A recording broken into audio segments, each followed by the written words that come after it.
Good evening, I'm Ian Hannemanson. Tonight, the campaign begins. Canadians will vote for a new government in September. We've had your back, and now it's time to hear your voice. What other parties think about that explanation and what some of you are thinking 36 days before polls close. Also tonight, 20 years after Canada first tried to prevent it, it's gut-wrenching to watch Afghanistan in the grip of the Taliban. The devastating impact of the Haiti earthquake. Well, the first reaction is like, not again. And BC wildfires, too close for comfort. It was an ugly monster coming at you, and it was ugly. Why so much depends on a shift in the wind. This is The National. Along with many Canadians on this Sunday night, we are closely watching two unfolding international stories. Crises in both Afghanistan and Haiti, two places this country has deep ties to. But before we get there, let's begin in Ottawa. A visit by Justin Trudeau to the Governor General made it official. The federal election is now underway. After a 36-day campaign, you can vote by September 20th, less than 2 years since the last election. Of course, it's all happening as Canada is still fighting through another wave of the pandemic. And as David Cochrane shows us, it's already an election issue. He's seeking a third mandate during a fourth wave, so the need to justify going to the polls before the pandemic is over. We've had your back, and now it's time to hear your voice.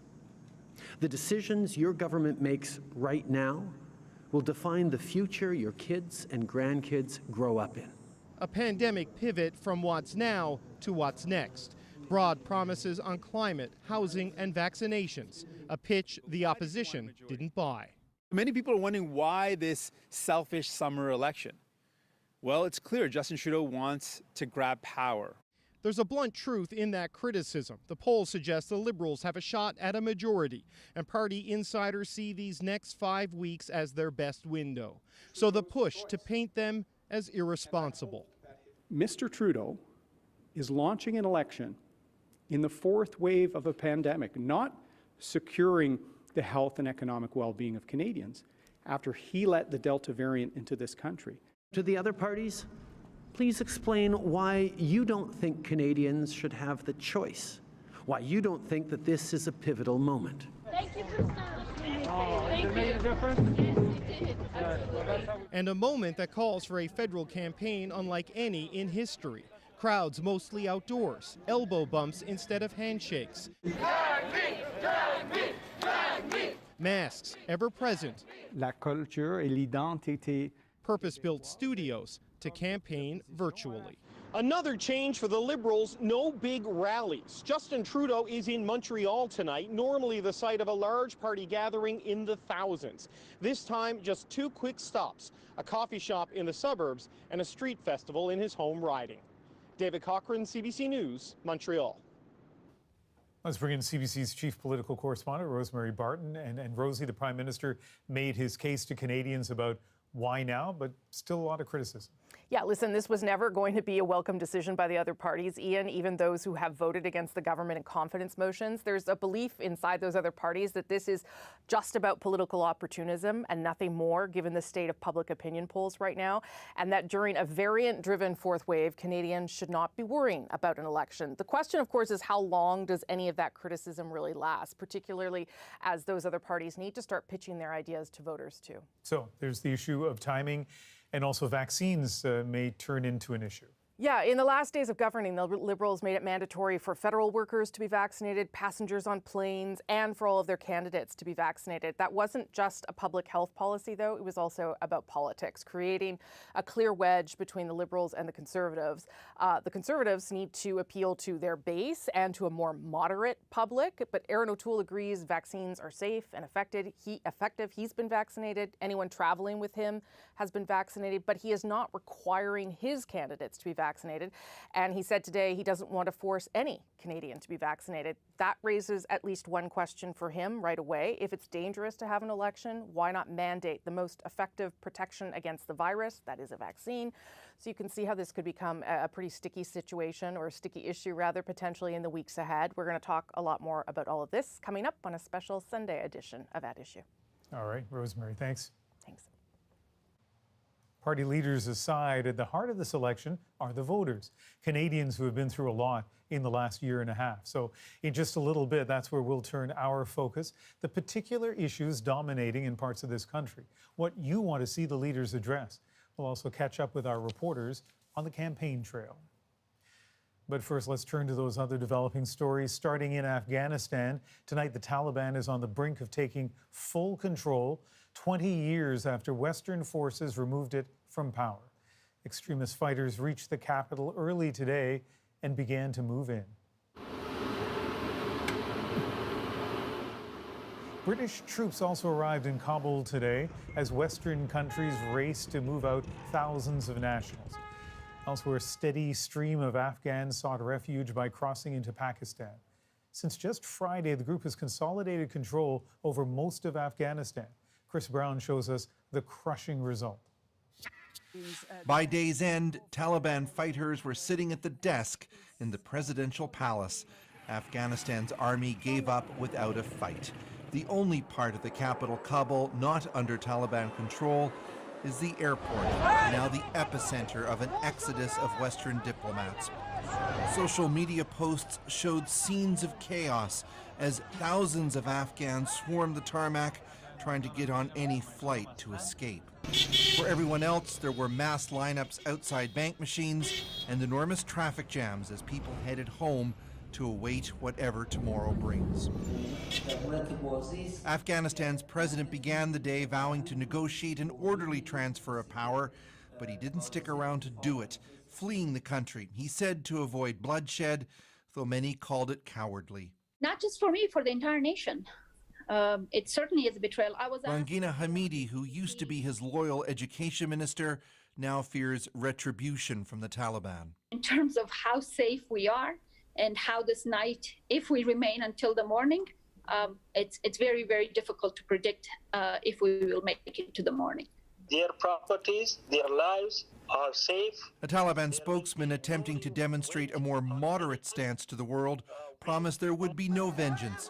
But given the ruthlessness of their rule 2 decades ago, few seem prepared to believe it now. It's been a catastrophic miscalculation, that is absolutely clear. The UK and the United States both overestimated the capacity of the Afghan government to hold off the Taliban. The U.S. Secretary of State insisted waiting longer to pull out U.S. forces would not have changed today's outcome. The international community invested over 20 years, billions of dollars in these forces, 300,000 of them. The dizzying speed of the Taliban victory poses the immediate challenge of how to deal with the new regime. I think the engagement with the West would be important in tempering Taliban's own these hardline policies, those human rights policies, which have made them an anathema to the West. Tonight, Britain's Boris Johnson said the priority now must be to ensure that Afghanistan does not become what he called a breeding ground for terror once again. Chris Brown, CBC News, London. Canada has closed its embassy in Kabul, but the government says it's still trying to help Afghans who risked their lives working for Canada's combat mission. Many, though, say it is too little too late. Renee Filipponi looks at the reaction in this country to today's development. There is fear and anger amid calls for peace at a rally in Toronto, a sentiment echoed by Afghans living right across Canada. I'm extremely worried. I talk to my family members every other hour. Just want to make sure that they are okay, they are alive. Fariba says the news has been devastating, but she predicted it would happen. As an advocate for women, she is concerned for their future. With the return of the Taliban, it means there's going to be no education for women, no freedom, no rights whatsoever. Canada has suspended its diplomatic operations in the country and shut down the embassy in Kabul. Today, Prime Minister Justin Trudeau condemned the escalating violence. We are heartbroken at the situation the Afghan people find themselves in today. This is especially so given the sacrifices of Canadians who believed and continue to believe in the future of Afghanistan. It was a decade ago when Canada ended its combat mission in Afghanistan, a war that proved deadly. The 40,000 Canadians that served over there, the 158 soldiers that had their lives so tragically taken away too early in their life, it's gut-wrenching to watch. There are also major concerns for the interpreters and their families that worked with foreign soldiers. Robin Rickards served 3 tours in Afghanistan. He is furious the government isn't doing more. The federal government has done the absolute least amount that they can possibly do to facilitate the evacuation of the Afghan workers who served our forces.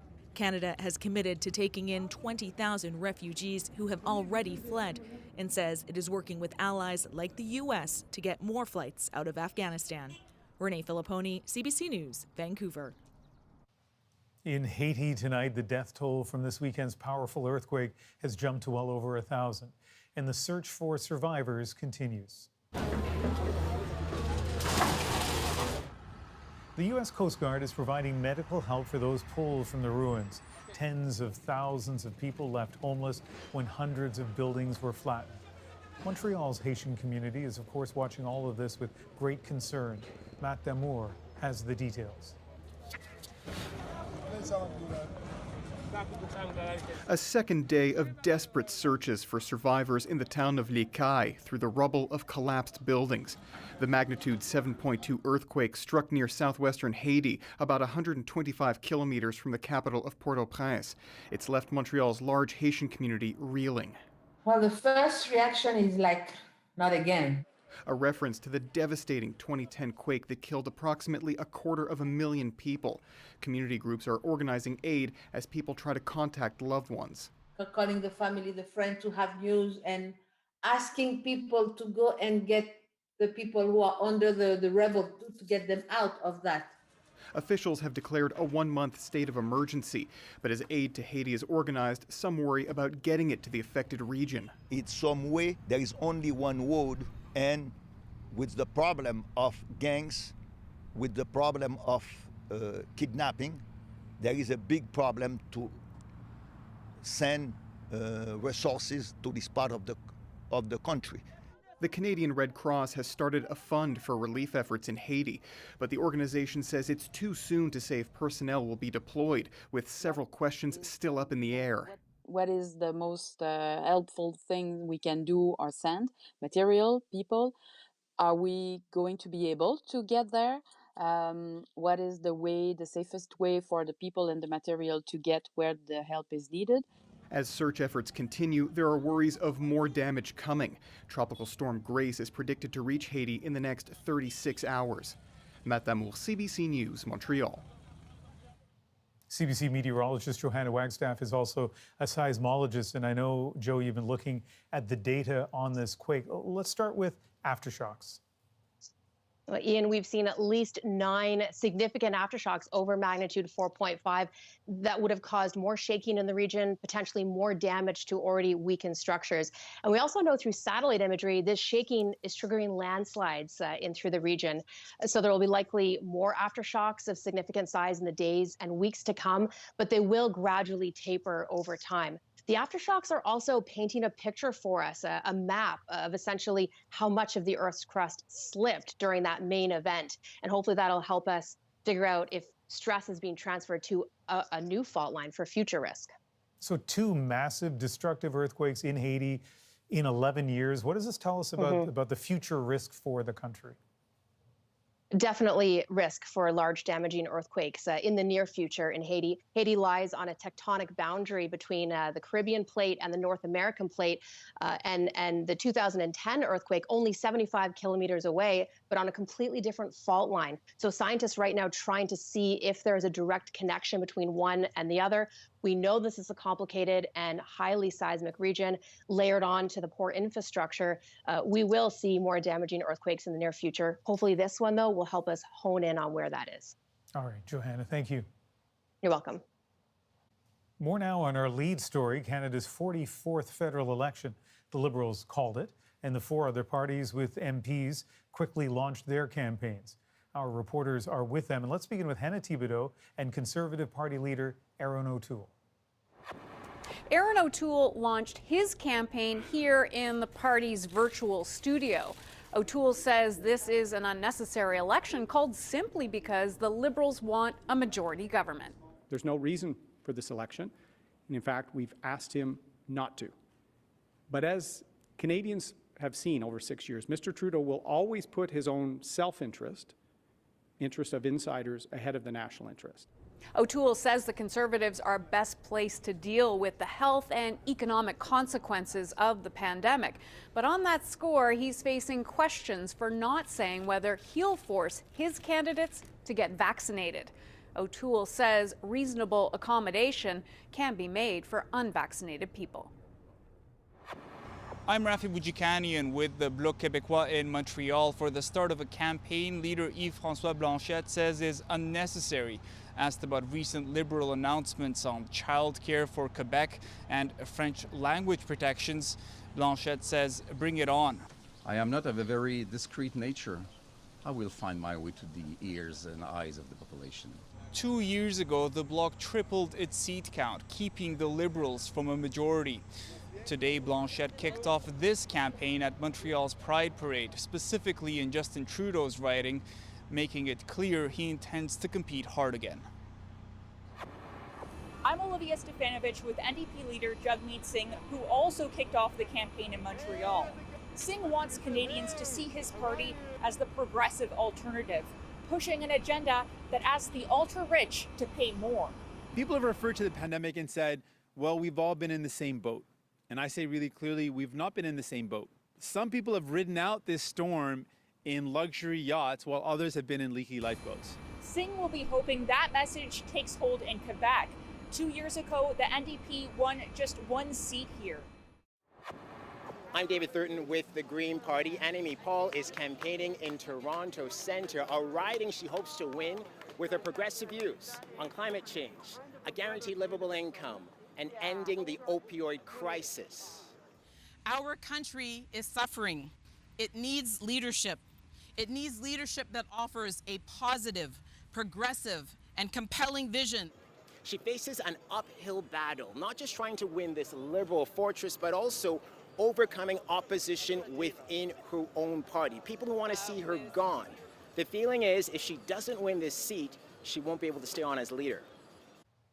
This election is about you, your family, your community, your country, and CBC News will put you at the center of our coverage as all of the parties seek your vote. We will reflect the range of issues right across the country, hold the candidates to account for their promises, and give you the facts you need to make an informed decision. And today, Philip Lee Shannock headed out to hear what some of your concerns are as this campaign kicks off. On this beach in Toronto, election talk is heating up. Along with the topic of waves, COVID and otherwise, there's talk of safety, opportunism, and timing. You got a good vaccinated population, so it's a good time now before the cases start to rise. Do you agree? Well, it really depends. I think it's a perfect opportunity for Liberal, I think, to take over the full control. I'm not sure is that fair to other parties at this time. Others felt that the winds are shifting. This woman agrees that the Prime Minister's reasoning that a change in direction needs an election to give the next government a clear mandate. We need something different than what we are going on. Like, this is ridiculous what we are in now. People feel frustrated. Here on this lazy summer day, it's hard for voters to warm to the idea that they'll be heading to the polls. But in 36 days, when summer turns to fall and they're casting their ballots, the mood will be very different. This woman in Winnipeg says she's too exhausted by the pandemic to think about politics. I think that it's just very opportunistic for the Prime Minister to be calling it at this time. We're just recuperating.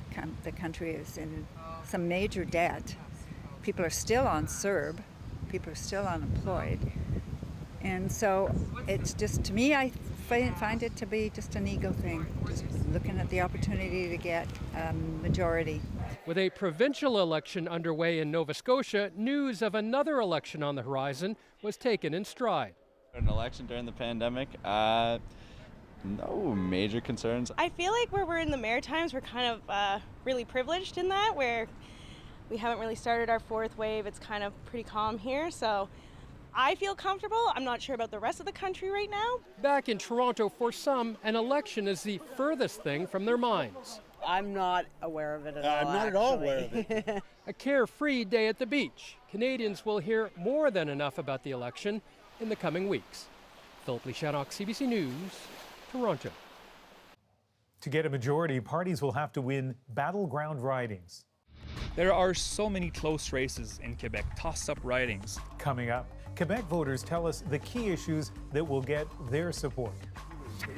Plus, people in BC are surveying the damage after one enormous fire took out more homes. It was an ugly monster coming at you, and it was ugly. Now they're bracing for conditions to get even worse.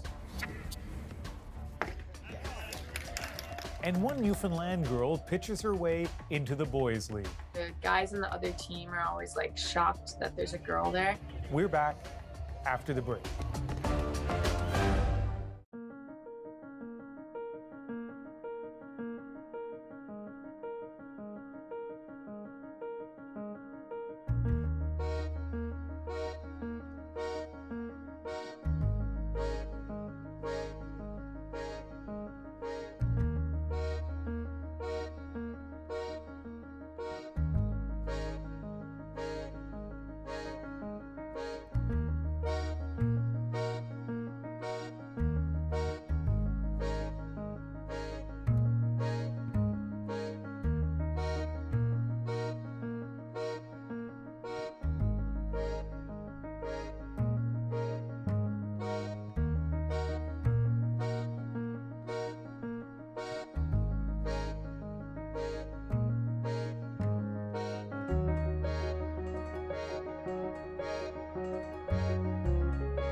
Welcome back. In British Columbia tonight, wind gusts of up to 60 kilometers an hour are giving more oxygen to the White Rock Creek wildfire. As some communities downwind anxiously just watch and wait. Katie Nicholson shows us how devastating the flames can be. After staff sweep away the morning's ash, Haley Freed checks in with them. They're all anxious. You know, some of them are under evacuation alert. Some of them have families that have been evacuated and have homes in danger. And everybody's just heightened. Freed Cidery is in the North Okanagan area the province asked people to avoid this weekend. The reason? Strong, gusty winds that could help the aggressive White Rock Lake fire advance into this area. A risk the people of Monty Lake know too well. It was an ugly monster coming at you, and it was ugly. Like, I never seen, like, flames. You didn't see much flames, but the red embers and everything just floating, just coming. These concrete steps lead to what used to be Ian Hay's home. You walk right up in, open the door, and there's the kitchen. You can see where the table's still sitting, the kitchen table. Yeah. Come on up. It's one of 28 buildings officials confirmed were destroyed when the fire crossed the highway into Monty Lake on August 5th. There's a 1981 Harley Davidson sitting in there. It's just melted. Down the road, Dave Crawford's trailer home, among 5 in a row which were reduced to rubble. My cat was in there. I wish I could stop thinking about it, but it's impossible. He isn't sure about his next move. I don't know, my son's in Ontario and he wants to buy a new place. And his dad, why don't you go in on a place with me? So I might do that, I don't know. I like it here though. And it's hard to make big decisions while trying to process so many strong emotions. Yeah, I rescued her. Found a cat, had given kittens one Sunday morning and kept one. Yeah. She was a good buddy. Another loss in a wildfire season that has taken so much from so many people and seems only to be gaining momentum. Katie? Yes, Ian, so this is Armstrong, and I don't know if you can see just how strange the sky looks. It's been like this now since about 3 o'clock this afternoon. It just started to turn with all of the smoke coming up. It was all being blown by this southwest wind that was pushing it all northeast here where I am in Armstrong, and where now the city has been issued an alert. So where we are right now, we're sort of at a farm and a cidery. They're now moving their cattle in anticipation of worse things to come. That sky looks so menacing, Katie. Thank you. As BC struggles against raging fires, voters in the province will be looking to party leaders for solutions. It doesn't really matter what party it is, just the one that will not take me back to the 50s and 60s. How parties tackle climate change could make or break a party's support in BC. But first, Rosemary is here with what to expect on At Issue. Ian, tonight we are going to take a closer look at the reasoning behind this election call and, of course, the reaction, plus what the different messaging around vaccines could mean for the campaign. Chantal, Andrew, and Althea will join all of us right after this.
after making it through 17 months of nothing like we've ever experienced, Canadians deserve to choose what the next 17 months, what the next 17 years and beyond will look like.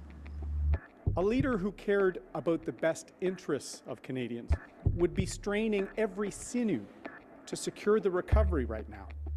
I believe that there's a serious possibility that Canadians and Quebecers will make a choice that will not give him a majority.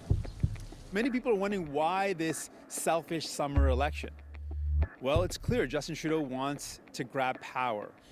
We are here because the Liberals have decided that they want all the power. As you heard there, the timing of the election call dominated much of the messaging and the questions to party leaders on day one of the campaign. So how did the fellow that made that decision make his case today, Justin Trudeau? How did the other leaders respond? Let's bring in At Issue for a special Sunday edition of The Gang. Chantal Hébert, Andrew Coyne, and Althea Raj, all back from their summer hiatus because we told them they had to be. So here they are. Chantal, I'm going to start with you. So obviously this is the first sort of question and issue on the table on day one. Why now? How do you think Justin Trudeau justified this decision today? As well as he could, which isn't saying much. This was never going to be a great day for the Liberals because of the election timing issue. And up to a point, the best spin you could put on it was probably what Justin Trudeau put on it, which is, I'm giving Canadians a choice, a chance to assess their political leadership. The word majority did not really cross his lips over the course of that news conference, unless he was forced to it. I'm not sure that that makes it a good day for the Liberals, but it probably went some way to kind of neutralize the issue in the sense that this was the least damaging approach to the Liberals. Andrew, in fact, Justin Trudeau said the other parties need to explain why they don't think Canadians should have a choice at this moment. What did you make of that kind of messaging? It was a valiant attempt. I'm not sure it was terribly successful, but I agree with Chantal. It was predictable that he was going to get mauled on day one over this. The Liberals would have factored that in. It was worth it to them for the strategic advantage of having the early election. He didn't give a very convincing answer. He gave a sort of a convincing answer as to why he had to have an election rather than just carrying on with the existing mandate, and that is that we had to go and ask the people. He didn't really answer at all why we had to do so now, why we couldn't do so 2 months from now or 4 months from now or what have you, what was so special about right now. But in politics, a lot of times, it doesn't matter whether you have a good answer as long as you have an answer. And he was able to stammer out something. And so while he took some damage today, it won't be terribly bad. I think what's more interesting to see is what happens in subsequent days of this election campaign. Does this become the filter through which everything he says and does gets viewed as cynical, opportunistic? Do things get worse on the pandemic front or in Afghanistan? So the decision starts to look not just unprincipled, but callous or reckless. That's going to be the real test, is not what happened today, but what is the reverberations of this, if any, in the days to come. Right, so it may sort of fizzle out in the beginning, but something could force it back into the conversation. Althea, what did you make of it? Yeah, I guess if the COVID fourth wave is stronger than we anticipate, voters could decide to punish him for this decision. I think to Chantal's earlier point, the fact that he didn't say he was seeking a majority mandate, which is something that we heard from Stephen Harper back in 2011, shows that they do believe this is a vulnerable point for them, and that focus groups have shown, polling has shown that the arguments levied by the opposition hold some water, but they are hoping that reporters get bored with this line of attack and move on by at least week two. Okay, I want to turn to Erin O'Toole, the leader of the Conservative Party. He obviously was complaining about the idea that the election be called right now, but then he was forced to answer some questions around vaccinations. This was obviously something the Liberals wanted to press on him. Here's what he had to say. Vaccines are a critical tool. They're safe and effective, and Conservatives, for the last year, as you know, have been demanding vaccine supply and access and encouraging Canadians to get vaccinated. I think we can also have an approach that uses a whole suite of health measures.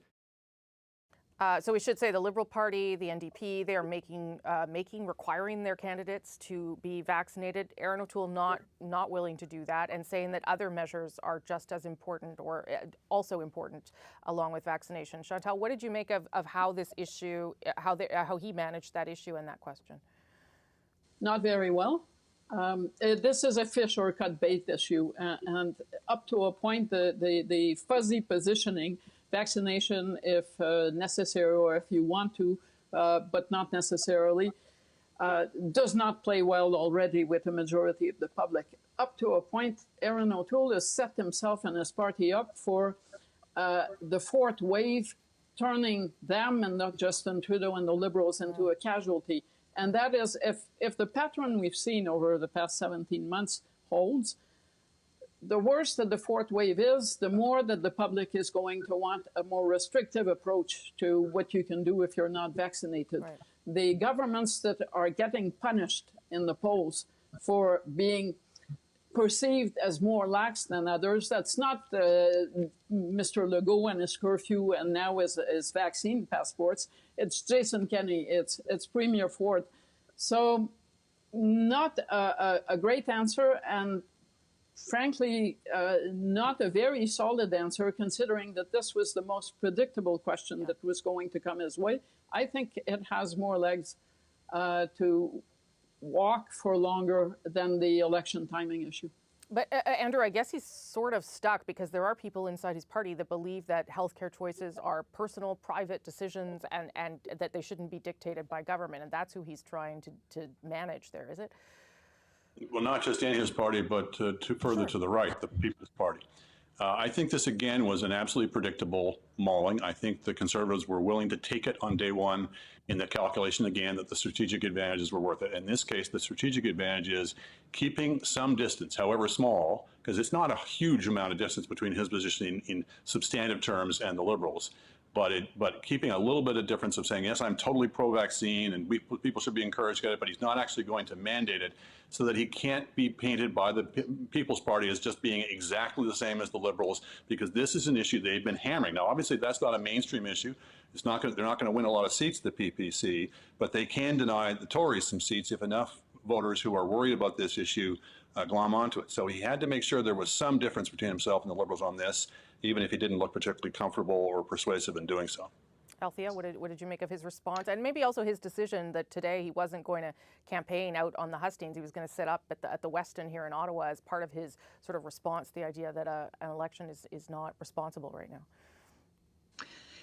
Yeah, to the first point, I don't think it's so much about the votes that he's worried about bleeding to the PPC and to Derek Sloan's New True North Party or to the Maverick Party at West.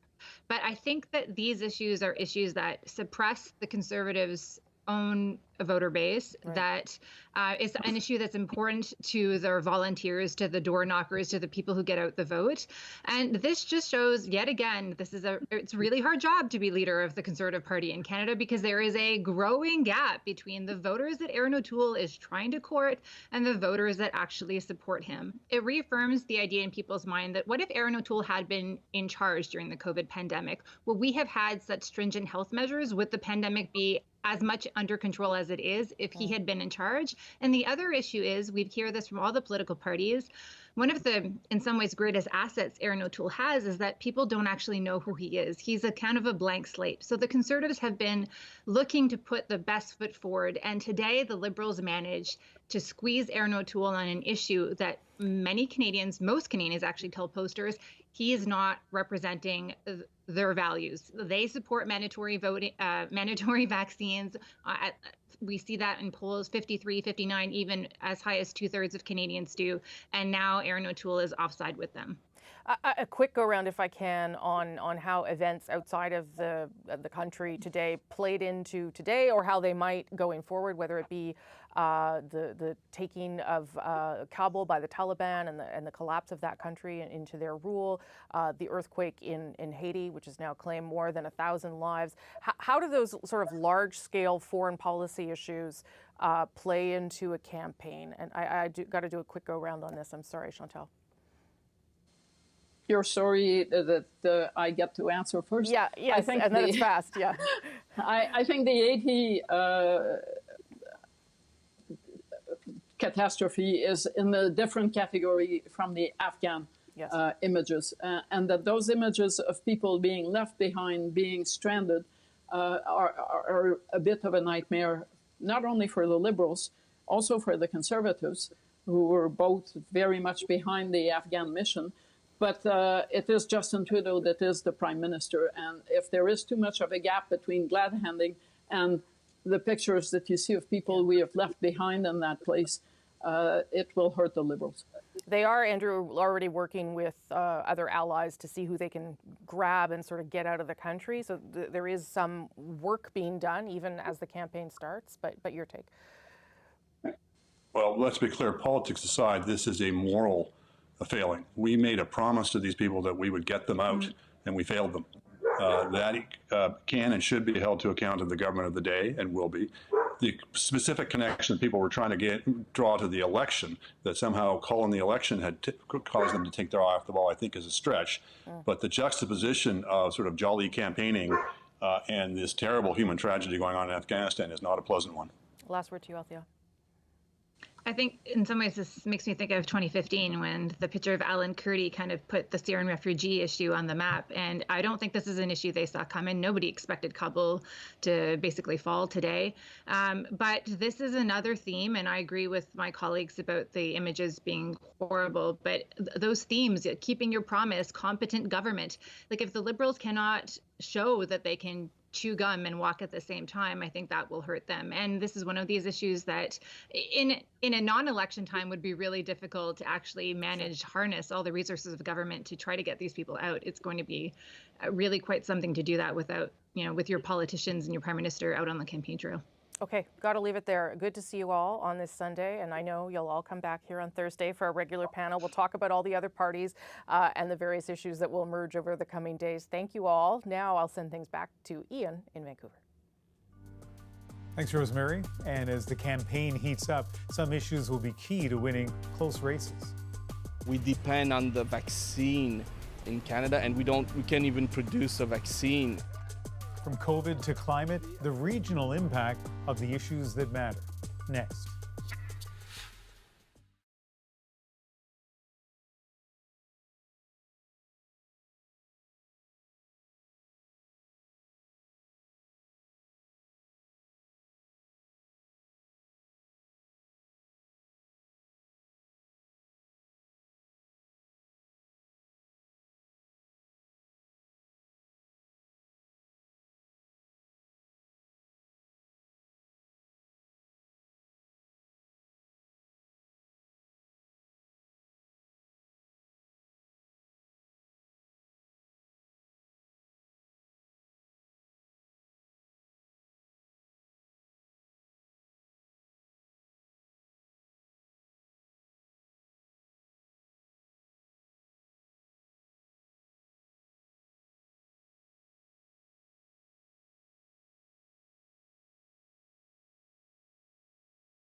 I'm Alameen Abdul Mahmoud. Tomorrow on CBC's daily news podcast Frontburner, it's official. Canadians are heading to the polls September 20th, and we're wondering, why now?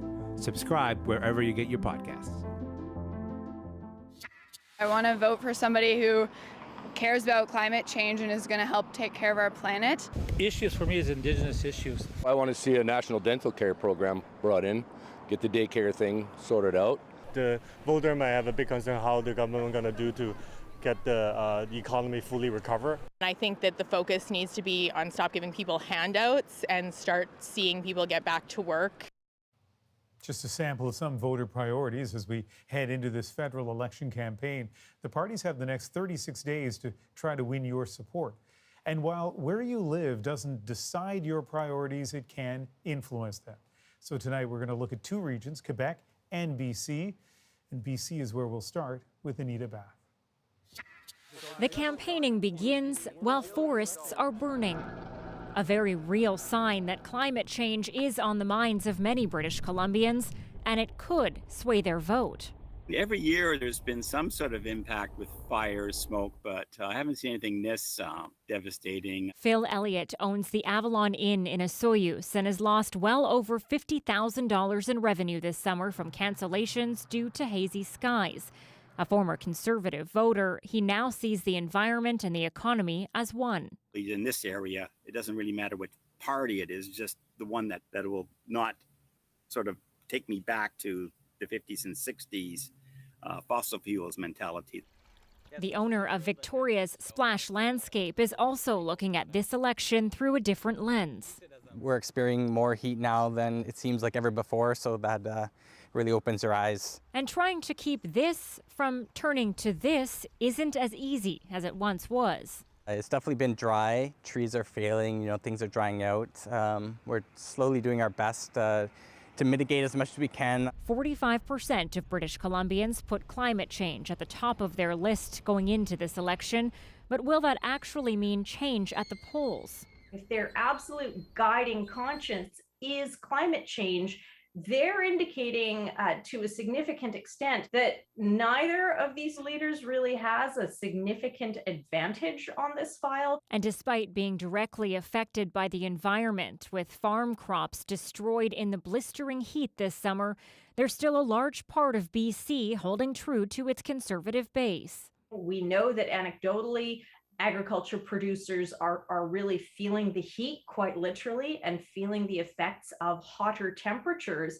Will it be enough for them to sway their vote? We're not seeing it right now. But with dire warnings like that of the recent UN report on the course of global warming, one thing is clear. Stand up right now! Delivering on climate change can no longer be an afterthought. Anita Bath, CBC News, Vancouver. Like BC, Quebec will once again be an important election battleground. Alison Northcott shows us that for some voters there, the pandemic has created new priorities. As a business owner and parent, Niloufer Al-Shirbaji will be watching this election closely.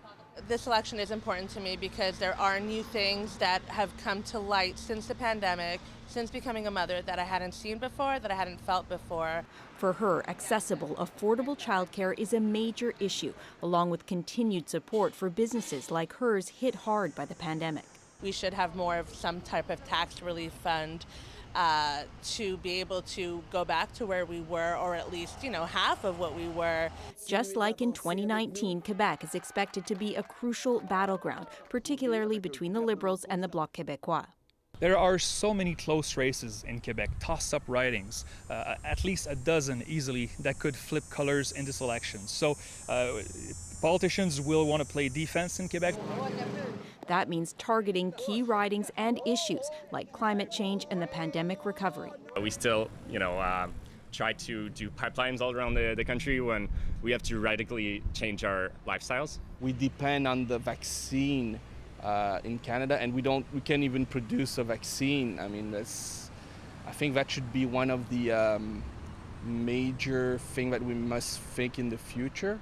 De l'action environnementale, évidemment. Myrna Hernandez says she wants action on the environment too, but she also worries about Quebec's labor shortage. It's extremely difficult to get goods to the restaurant. All of the suppliers that we have right now are struggling in terms of employees. Michael Garayab says the federal government has helped businesses with wage and rent subsidies, but now there are new challenges. You have a pandemic where the government overextended itself or did what it had to do to make sure that people were okay. I think that they did a good job, but I think that moving forward, there's like that third part of the pandemic, which is going to be, okay, what do we do now? Like, how do we get through this without having like a major inflation? It's the kind of question the parties will have to address on the campaign trail in the weeks ahead. Alison Northcott, CBC News, Montreal. And today, 2 leaders' debates were announced, one in each official language. The French debate will be held on Wednesday, September 8th at 8 p.m. Eastern. The English debate on the next night, 1 hour later, Thursday, September 9th, starting at 9 Eastern. Coming up, a 15-year-old pitcher from Newfoundland is turning heads as the only woman in her league. But when we go away, the guys on the other team are always like shocked that there's a girl there. We'll show you how she leaves her mark on the field in our moment.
Jada Lee from St. John's, Newfoundland loves baseball. But the only young woman in her under-17 baseball league might also love proving people wrong, something she's done on the field, and her recent performance is our moment. It's funny when the guys, when they face a girl, they all try to hit a home run because they want to, like, they're facing a girl. They want to show that they're better. They like get up and swing for the fences, and then it's really funny, especially when you throw a curveball or some type of off speed and they swing out of their shoes and miss. You can just see their pride is like, their ego is broken, and it's so funny. Here in Newfoundland, I've played with pretty much the same guys since I was like 6. They're all really good ball players, but like they're always very fair and equal, and they don't treat it like I'm a girl. It's just like I'm a team member. Kind of fitting that in the month where so many female Canadian Olympians have become role models for all kinds of young athletes, men and women, or I guess boys and girls. Kind of neat to see somebody far away from the Olympics, at least this point in her young career, is still having that impact. She says when she plays, sometimes she sees younger girls, I mean, she's pretty young herself, but younger girls kind of shyly come up and say, hey, I can play baseball too. That is the National for August 15th. Good night.